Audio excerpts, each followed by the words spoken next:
itu sempatnya pas pandemi juga sama sih merasakan hal yang sama, tapi emang posisinya ini di lantai kantor yang saya tempat saya kerja gitu, di lantai itu sih yang paling apa namanya lumayan sampai sekarang masih keinget lah gitu, makanya sampai saya bikin ceritanya gitu di Instagram gitu sih. Dan pada akhirnya gue coba buat beranjak dari tempat itu karena hawanya udah gak enak. Nah, pada saat gue mulai jalan dari meja kerja ke lift, bau itu ngikut. Iya, bau melati itu ngikutin gue sampai depan lift. Di samping takut, tapi ya udah ya, mau gimana lagi. Akhirnya pun liftnya kebuka. Namun pas banget gue mau masuk lift, ada suara lagi yang ngebisikin gue, takut ya.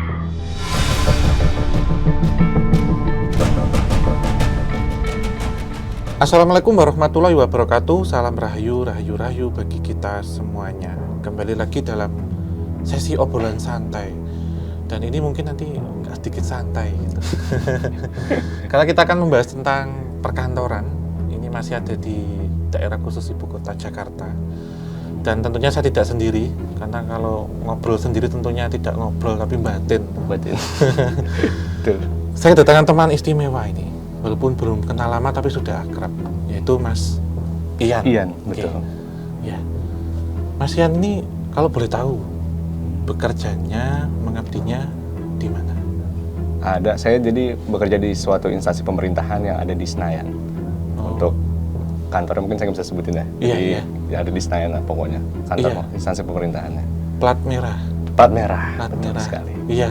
Kalau boleh tahu sudah berapa lama Mas, dan background dari pendidikan Mas Ian apa kalau? Iya, jadi itu saya kerja di Kementerian di instansi pemerintahan. Di plat merah gitu. Di plat merah, di plat merah itu udah dari tahun 2019, tepatnya bulan Mei waktu itu. Jadi kurang lebih udah sekitar hampir 4 tahun ya di situ gitu, di plat merah itu. Posisinya saya ngelamar sebagai ini sih teknisi untuk informatika. Jadi kayak teknologi informasi semua pemeliharaannya itu diurusin sama saya, termasuk juga kayak data-data digital segala macam itu sama saya juga diurusnya gitu dari tahun 2019 sampai sekarang. Ya. Kalau daerahnya itu bangunannya apa Mas? Bangunan lama, bangunan peninggalan Belanda, atau memang kawasannya itu strategis gitu? Kalau untuk kawasan strategis sendiri itu strategis ya, karena memang namanya di Senayan kan juga emang itu ya emang kawasan yang emang selalu banyak mall segala macam, itu emang gampang untuk diakses gitu. Iya. Kalau untuk gedungnya sendiri kebanyakan emang instansi pemerintah itu atau si plat merah itu bisa dibilang emang pakai selalu pakai gedung lama gitu ya, gedung peninggalan Belanda biasanya.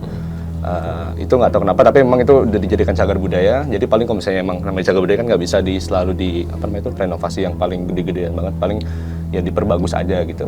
Jadi kalau dari dulu sih sampai sekarang udah jauh lebih baik lah untuk dari gedungnya gitu. Jadi nggak tahu kelihatan kayak kuno banget, tapi sebetulnya nuansanya masih ada gitu. Iya, berarti dari era kolonial ya Mas ya? Dari era kolonial sudah ada. Gedungnya itu ya. Terus selama bekerja di sini boleh dibilang kita bahas ya itu ada pengalaman apa aja Mas? Selain pengalaman bekerja tentunya. Ya, pernah kerja udah 3 tahun, 4 tahun lebih ya. Jalan 4 tahun ya? Iya, jalan 4 tahun. Kalau untuk pengalaman yang bisa dibilang aneh gitu sih, sebelum pandemi sebenarnya pernah sih. Karena memang posisinya kayak saya kan rumah lumayan jauh juga dari Senayan. Terus kalau misalnya emang berangkat jadi harus pagi-pagi. Nah biasanya kebetulan juga di di kantor ini nyediain alat olahraga sih sebetulnya. Jadi saya setiap pagi itu 6:30 apa jam 6 itu udah sampai di kantor, langsung olahraga. Nah itu sebelum pandemi tuh. Posisinya emang namanya itu kan alat olahraga itu atau tempat nge-gymnya itu di basement ya. Emang dulunya itu sebelumnya belum ada, itu cuma parkiran motor doang, dan mungkin ada satu kantin yang emang itu ya udah tutupnya cuma beroperasinya pas siang doang gitu. Nah sekarang dijadiin dijadiin tempat gym dan lain-lain, itu lumayan sering sih di situ ada gangguan pada saat olahraga sih lebih tepatnya gitu sih. Iya, guanya seperti apa Mas kalau boleh tahu? Contohnya kalau misalnya saya pas lagi baru datang itu biasanya kan semua gelap ya, namanya basement kan gelap tuh belum dinyalain. Tapi emang saya posisinya tahu tempat untuk nyalainnya di mana. Jadi pada saat saya baru keluar dari pintu itu udah ada, jadi posisinya di situ ada ruang, ada gym, ada ruang musik, sama ada kayak pokoknya tempat untuk main biliar atau mungkin untuk nonton bareng lah gitu. Nah di depan pas banget, jadi pas lagi keluar pintu itu pas banget di depan pintu ruang musik itu selalu ada yang kayak gini. Itu tapi siluet putih aja sih. Saya maksudnya nggak bener-bener jelas banget lihat gimana, cuman memang itu lumayan pas lagi itu apa gitu. Cuman ya udah gitu. Pertama kali memang agak kaget, takut tapi kaget gitu. Jadi ya nggak dilanjutin. Tapi emang kedua kali, ketiga kali memang selalu ada gitu. Jadi tapi anehnya pada saat saya nyalin lampu, sosok itu hilang. Itu pada pagi hari ya Mas ya? Pagi-pagi, jam 6:30 lah biasanya. Paling siang tuh jam 6:30. Dan memang pada saat dinyalain lampunya, saya olahraga pun, ya namanya kan kalau nge-gym kan biasanya di situ kan kaca banyak ya. Nah, biasanya ya adalah sekali dua kali yang lewat, cuman ya udah gitu, saya nggak tahu ngehirauin kalau memang nggak mengganggu juga gitu. Jadi apa namanya sih kan cuman ibaratkan cuman bertamu di situ lah untuk olahraga aja gitu. Jadi ya udah gitu, nggak terlalu dipermasalahin sih. Iya, sebenarnya kalau menurut ini kan tadi saya track ya waktu Mas Ian coba bercerita. Itu memang kalau kita jauh sebelum tempat ini dibangun, memang ada satu gedung sentral yang menyimpan banyak sesuatu hal yang berasal dari era-era kolonial, Mas. Gitu. Jadi saya melihat ada beberapa orang-orang Belanda, baik laki-laki atau perempuan, menggunakan pakaian-pakaian lama ya, serba putih. Itu melakukan seperti kegiatan-kegiatan pada waktu itu. Salah satunya adalah kegiatan pesta ya, ataupun apel ya kalau zaman sekarang ketika pagi. Dan gambaran yang ditangkap itu sebenarnya gaun, itu penggambaran Itu gaun. ya, karena di gedungnya ini sendiri sebenarnya ada satu praktek ya yang berkaitan dengan pemujaan tertentu yang dilakukan oleh orang-orang kolonial waktu itu. Pada saat itu. Iya, jadi memang tidak jauh dari situ kan juga ada satu kompleks yang sangat luas di pusat kota gitu ya. Betul. Yang dipergunakan ada gedung Dendles, ada kemudian satu istana di situ, dan itu terintegrasi Mas menjadi satu dulu ketika ini belum namanya Jakarta tapi masih Batavia pada waktu itu.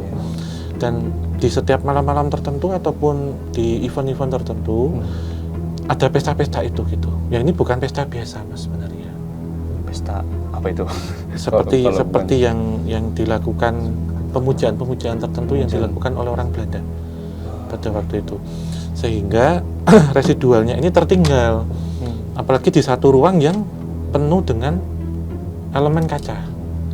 Karena kalau kita bilang kaca ataupun cermin, terutama cermin ya seperti itu satu media yang dia bisa menghantarkan atau menjadi gerbang interdimensional atau gerbang antar dimensi.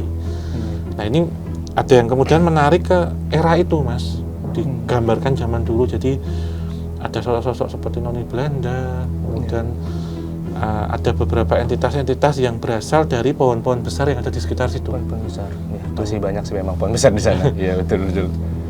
Baik. Iya, jadi di tahun 2000-an setelah pandemi berarti 2020 kerja dari rumah waktu itu. Iya. Nah itu semenjak pandemi itu benar-benar kita full WFH semua, jadi nggak ada yang di kantor.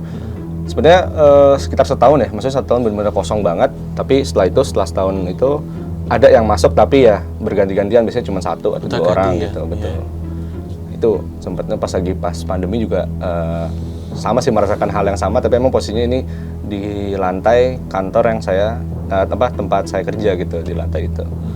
Itu sih yang paling lumayan, sampai sekarang masih keinget lah gitu, makanya sampai saya bikin ceritanya gitu di Instagram gitu sih.